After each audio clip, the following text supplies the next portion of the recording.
Ils sont souvent les mots de l'âme, qu'ils soient en couleur ou en noir et blanc, ils marquent la peau de façon indélébile. Bienvenue dans le monde du tatouage, cette convention tatou réunit durant ce week-end plusieurs artistes tatoueurs venus de France et de l'étranger. Ils sont une trentaine à exposer leurs talents. On a par exemple Morgan Dutch, Dub, qui vient de Belgique, qui est très connu en Belgique. On a Mitchell Tattoo, qui est sur les réseaux sociaux, qui est influenceur sur les réseaux sociaux, notamment TikTok, dans le monde du tatouage. On a le Barlou Shop, le salon de tatou de Seth Gecko, qui sont là tous les deux.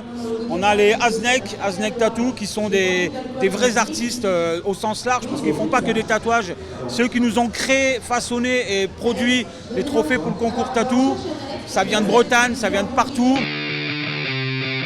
Cette convention permet de prendre du bon temps, mais aussi de rassembler des fonds à destination de l'association HD Plaisir, créée par une bande de motards.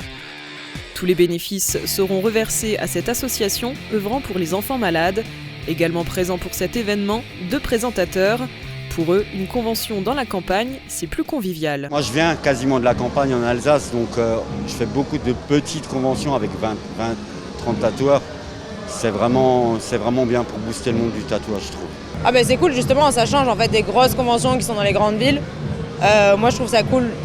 J'habite à Montpellier, mais j'habite à côté, à la campagne. Et du coup, j'aime bien justement les conventions comme ça, un peu plus petites et un peu plus conviviales. Franchement, c'est agréable de dire qu'on fait une convention et que ça a un but non lucratif pour une association. Il aura fallu 7 mois pour préparer cet événement. 40 bénévoles ont œuvré pour que tout soit parfait. Un programme bien chargé pour ces 2 jours, art du tatouage, concours, showcase, avec en invité d'honneur Seth Gecko.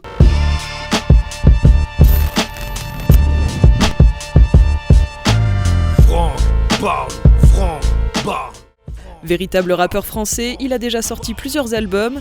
Seth Gecko est connu pour ses compétences et ses punchlines dans ses morceaux. À côté de cette activité, il a ouvert un salon de tatouage en 2017 et participe aujourd'hui à cette convention tatou avec ses tatoueurs. Je les vois même plus, c'est ça qui est incroyable, c'est-à-dire qu'aujourd'hui, je suis tatoué partout, je les vois plus. En fait, ça fait tellement partie intégrante de moi que je ne les vois plus comme quand on a un bouton, on pense qu'à lui, on fait que de voir ça là, il se fonde dans la peau. On en oublie que je suis tatoué et que ça interpelle certaines personnes. Après, les gens me connaissent en tant que rappeur, donc il y a et c'est des petits villages, donc c'est cool quand il y a une attraction qui se passe. Donc je vais quand même faire une petite presta musicale. Ce serait dommage de me voir et que je prenne pas le micro alors qu'on a une très jolie scène aujourd'hui. Dark réalisme, old school, l'objectif est de se faire tatouer sur un coup de tête ou sur rendez-vous. Mais pas de panique, les tatoueurs sont là pour conseiller. Donc, je suis tatoueur depuis à peu près 5 ans et je travaille le dark réalisme principalement. Réalisme un peu toutes sortes, mais vraiment le dark c'est vraiment mon truc. Et aujourd'hui on est parti sur une grosse pièce du Joker. Il y a différentes façons de travailler, il y a des tatoueurs qui vont faire des flashs et alors là tu choisis ce qu'il y a sur la table. Ou alors il y en a qui font des projets à la demande, tu peux venir avec ton idée, ils vont te le faire s'ils ont du temps libre. Depuis quelques années, le tatouage se démocratise, il est de plus en plus accepté dans la société. L'apparence n'a plus vraiment d'importance selon certains tatoueurs. Ça se démocratise de plus en plus. Et la preuve, moi avant d'être tatoueur, je travaillais dans la fonction publique. Et j'ai été déjà tatoué de la tête aux pieds.